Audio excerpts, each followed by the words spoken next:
Bismillahirrahmanirrahim. Assalamualaikum warahmatullahi wabarakatuh. Kita bersyukur kepada Allah Subhanahu wa Ta'ala atas nikmat yang diberikan kepada kita selama ini. Salam dan salawat kita berikan kepada Nabi besar Muhammad Sallallahu Alaihi Wasallam, Nabi terakhir sampai akhir zaman. Sahabat yang budiman, kita masih membicarakan bank syariah. Kita sudah sampai di bab ke-8, yaitu jual beli atau sale and purchase. Bai al-murabahah atau deferred payment sale. Pertama, bentuk-bentuk akad jual beli yang telah dibahas para ulama dalam fikih muamalah Islamiyah terbilang sangat banyak. Jumlahnya bisa mencapai belasan jika tidak puluhan. Sungguh pun demikian, dari sekian banyak itu ada 3 jenis jual beli yang telah banyak dikembangkan sebagai sandaran pokok dalam pembiayaan modal kerja dan investasi dalam perbankan syariah, yaitu bai al-murabahah, bai as-salam, bai al-istisna. Pengertian bai al-murabahah. Bai al-murabahah adalah jual beli barang pada harga asal dengan tambahan keuntungan yang disepakati. Dalam bai al-murabahah, penjual harus memberitahu harga produk yang ia beli dan menentukan suatu tingkat keuntungan sebagai tambahannya. Misalnya, pedagang eceran membeli komputer dari grosir dengan harga 10 juta. Kemudian ia menambahkan keuntungan sebesar 750.000 dan ia menjual kepada si pembeli dengan harga 10.750.000. Pada umumnya, si pedagang eceran tidak akan memesan dari grosir sebelum ada pesanan dari calon pembeli. Dan mereka sudah menyepakati tentang lama pembiayaan, besar keuntungan yang akan diambil, pedagang eceran, serta besarnya angsuran kalau memang akan dibayar secara angsuran. Bai al-murabahah dapat dilakukan untuk pembelian secara pemesanan dan biasa disebut sebagai murabahah kepada pemesan pembelian atau KPP. Dalam kitab Al-Um, Imam Syafi'i menamai transaksi sejenis ini dengan istilah Al-Amir bisi syira. Landasan syariah, Al-Quran, Allah telah menghalalkan jual beli dan mengharamkan riba. Quran surah Al-Baqarah ayat 275. Al-Hadis dari Suhaib Ar-Rumi radhiyallahu an bahwa Rasulullah Shallallahu Alaihi Wasallam bersabda, 3 hal yang di dalamnya terdapat keberkahan: jual beli secara tangguh, muqaradah atau mudharabah, dan mencampur gandum dengan tepung untuk keperluan rumah, bukan untuk dijual. Hadis riwayat Ibnu Majah. Syarat bai al-murabahah. A. Penjual memberitahu biaya modal kepada nasabah. B. Kontrak pertama harus sah sesuai dengan rukun yang ditetapkan. C. Kontrak harus bebas dari riba.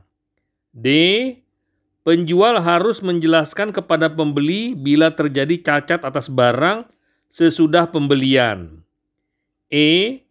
Penjual harus menyampaikan semua hal yang berkaitan dengan pembelian, misalnya jika pembelian dilakukan secara utang.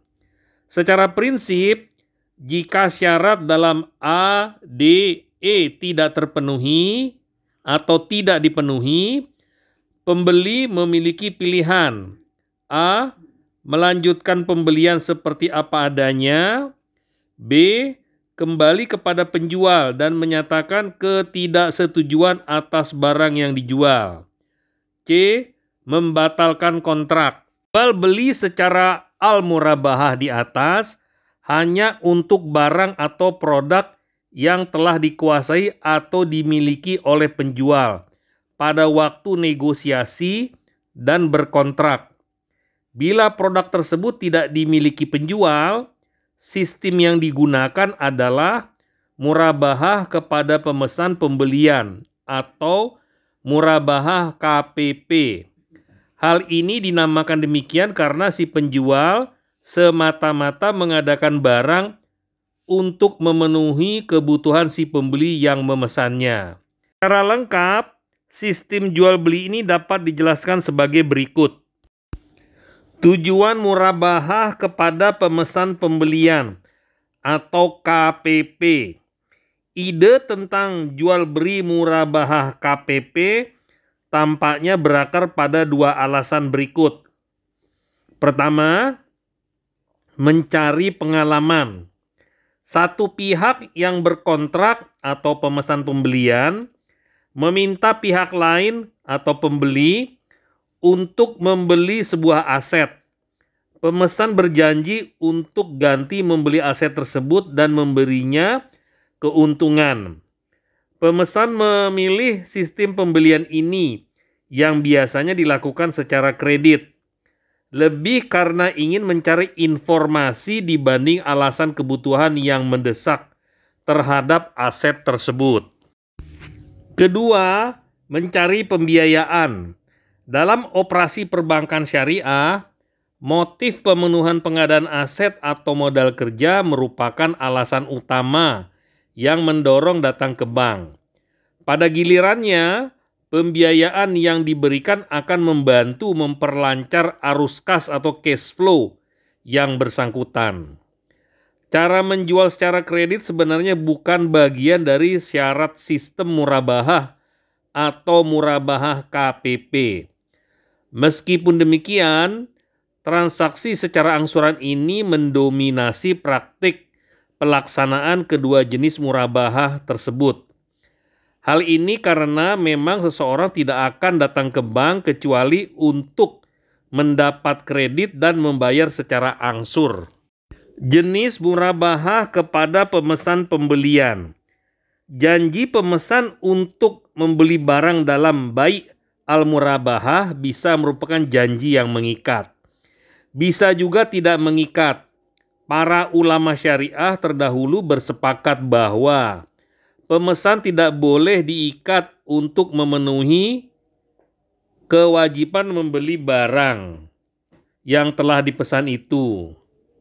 Dewasa ini, The Islamic Fiqh Academy juga menetapkan hukum yang sama.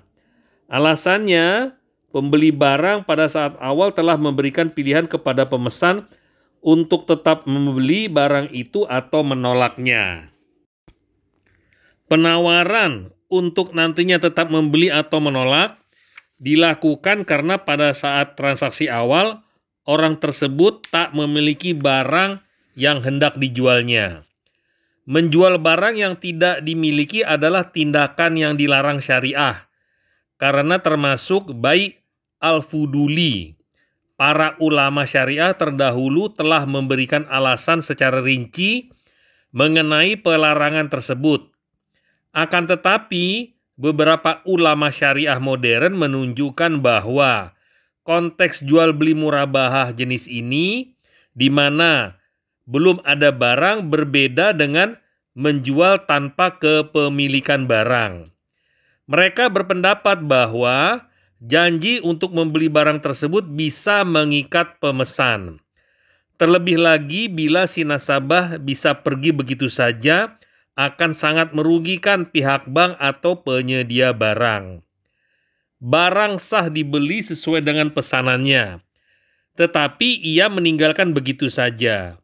Oleh karena itu, para ekonom dan ulama kontemporer menetapkan bahwa si nasabah terikat hukumnya. Hal ini demi menghindari kemudaratan. Murabahah KPP yang disertai kewajiban dan memiliki dampak hukum. Jika pembeli menerima permintaan pemesan suatu barang atau aset, ia harus membeli aset yang dipesan tersebut, serta menyempurnakan kontrak jual beli yang syah antara dia dan pedagang barang itu. Pembelian ini dianggap pelaksanaan janji yang mengikat secara hukum antara pemesan dan pembeli. Pembeli menawarkan aset itu kepada pemesan yang harus menerimanya demi janji yang mengikat secara hukum. Kedua belah pihak, pembeli dan pemesan, harus mempunyai sebuah kontrak jual beli.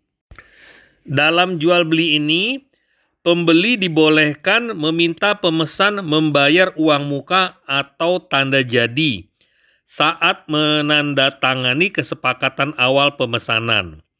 Uang muka adalah jumlah yang dibayar oleh pemesan yang menunjukkan bahwa ia bersungguh-sungguh atas pesanannya tersebut. Bila kemudian pemesan menolak untuk membeli aset tersebut, biaya real pembeli harus dibayar dari uang muka. Bila nilai uang muka tersebut lebih sedikit dari kerugian yang harus ditanggung pembeli, pembeli dapat meminta kembali sisa kerugiannya pada pemesan. Beberapa bank Islam menggunakan istilah arbaun sebagai kata lain dari uang muka. Dalam jurisprudensi Islam, arbaun adalah jumlah uang yang dibayar di muka kepada penjual. Ringkasnya, arbaun adalah uang muka untuk sebuah pembelian. Bila pembeli memutuskan untuk tetap membeli barang tersebut, ia tinggal membayar sisa harga. Bila ia batal membeli, uang muka tersebut akan hangus dan menjadi milik penjual. Dengan demikian, seluruh uang arbaun akan menjadi milik pembeli atau penerima pesanan yang telah membelikan barang pesanan tersebut. Adapun uang muka akan diperhitungkan sesuai besar kerugian aktual pembeli. Bila uang muka melebihi kerugian, pembeli atau penerima pesanan harus mengembalikan kelebihan itu kepada pemesan.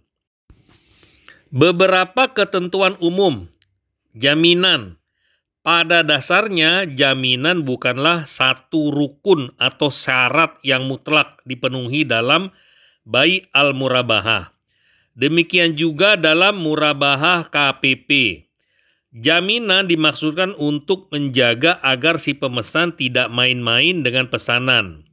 Si pembeli atau penyedia pembiayaan atau bank dapat meminta si pemesan atau pemohon atau nasabah suatu jaminan atau rahan untuk dipegangnya. Dalam teknis operasionalnya, barang-barang yang dipesan dapat menjadi salah satu jaminan yang bisa diterima untuk pembayaran utang. Utang dalam murabahah KPP. Secara prinsip, penyelesaian utang si pemesan dalam transaksi murabahah KPP tidak ada kaitannya dengan transaksi lain yang dilakukan si pemesan kepada pihak ketiga atas barang pesanan tersebut. Apakah si pemesan menjual kembali barang tersebut dengan keuntungan atau kerugian, ia tetap berkewajiban menyelesaikan utangnya kepada si pembeli. Jika pemesan menjual barang tersebut sebelum masa angsurannya berakhir, ia tidak wajib segera melunasi seluruh angsurannya. Seandainya penjualan aset tersebut merugi, contohnya kalau nasabah adalah pedagang juga, pemesan harus tetap menyelesaikan pinjamannya sesuai kesepakatan awal. Hal ini karena transaksi penjualan kepada pihak ketiga yang dilakukan nasabah merupakan akad yang benar-benar terpisah dari akad al-murabahah pertama dengan bank. Penundaan pembayaran oleh debitor mampu. Seorang nasabah yang mempunyai kemampuan ekonomis dilarang menunda penyelesaian utangnya dalam al-murabahah ini. Bila seorang pemesan menunda penyelesaian utang tersebut, pembeli dapat mengambil tindakan, mengambil prosedur hukum untuk mendapatkan kembali utang itu dan mengklaim kerugian finansial yang terjadi akibat penundaan. Rasulullah Shallallahu Alaihi Wasallam pernah mengingatkan pengutang yang mampu tetapi lalai dalam salah satu hadisnya. Yang melalaikan pembayaran utang padahal ia mampu, maka dapat dikenakan sanksi dan dicemarkan nama baiknya, semacam blacklist. Prosedur dan mekanisme penyelesaian sengketa antara bank syariah dan nasabahnya telah diatur melalui Badan Arbitrase Muamalah Indonesia atau BAMUI, suatu lembaga yang didirikan bersama antara Kejaksaan Agung Republik Indonesia dan MUI, Majelis Ulama Indonesia. Bangkrut. Jika pemesan yang berutang dianggap pailit dan gagal menyelesaikan utangnya karena benar-benar tidak mampu secara ekonomi dan bukan karena lalai, sedangkan ia mampu, kreditor harus menunda tagihan utang sampai ia menjadi sanggup kembali. Dalam hal ini Allah Subhanahu wa taala telah berfirman, dan jika atau orang yang berutang itu dalam kesukaran, berilah tangguh sampai dia berkelapangan. Quran Surat Al-Baqarah ayat 280. Aplikasi dalam perbankan. Murabahah KPP umumnya dapat diterapkan pada produk pembiayaan untuk pembelian barang-barang investasi, baik domestik maupun luar negeri, seperti melalui letter of credit atau LC. Skema ini paling banyak dipergunakan karena sederhana dan tidaklah terlalu asing bagi yang sudah biasa bertransaksi dengan dunia perbankan pada umumnya. Kalangan perbankan syariah di Indonesia banyak menggunakan al-murabahah secara berkelanjutan atau rollover atau evergreen, seperti untuk modal kerja. Padahal sebenarnya al-murabahah adalah kontrak jangka pendek dengan sekali akad atau one short deal. Al-murabahah tidak tepat diterapkan untuk skema modal kerja. Akad mudharabah lebih sesuai untuk skema tersebut. Hal ini mengingat prinsip mudharabah memiliki fleksibilitas yang sangat tinggi. Manfaat bai al-murabahah. Sesuai dengan sifat bisnis atau tijaroh, transaksi bai al-murabahah memiliki beberapa manfaat. Demikian juga risiko yang harus diantisipasi. Bai al-murabahah memberi banyak manfaat kepada bank syariah. Salah satunya adalah adanya keuntungan yang muncul dari selisih harga beli dari penjual dengan harga jual kepada nasabah. Selain itu, sistem bai al-murabahah juga sangat sederhana. Hal tersebut memudahkan penanganan administrasinya di bank syariah. Di antara kemungkinan resiko yang harus diantisipasi antara lain sebagai berikut. A. Default atau kelalaian. Nasabah sengaja tidak membayar angsuran. B. Fluktuasi harga komparatif. Ini terjadi bila harga suatu barang di pasar naik setelah bank membelikannya untuk nasabah. Bank tidak bisa mengubah harga jual beli tersebut. C. Penolakan nasabah. Barang dikirim bisa saja ditolak oleh nasabah karena berbagai sebab. Bisa jadi karena rusak dalam perjalanan sehingga nasabah tidak mau menerimanya. Karena itu, sebaiknya dilindungi dengan asuransi. Kemungkinan lain karena nasabah merasa spesifikasi barang tersebut berbeda dengan yang ia pesan. Bila bank telah menandatangani kontrak pembelian dengan penjualnya, barang tersebut akan menjadi milik bank. Dengan demikian, bank mempunyai risiko untuk menjualnya kepada pihak lain. D. Dijual karena bai al-murabahah bersifat jual beli dengan utang. Maka ketika kontrak ditandatangani, barang itu menjadi milik nasabah. Nasabah bebas melakukan apapun terhadap aset miliknya tersebut, termasuk untuk menjualnya. Jika terjadi demikian, risiko untuk default akan besar. Secara umum, aplikasi perbankan dari bai al-murabahah dapat digambarkan dalam skema berikut ini.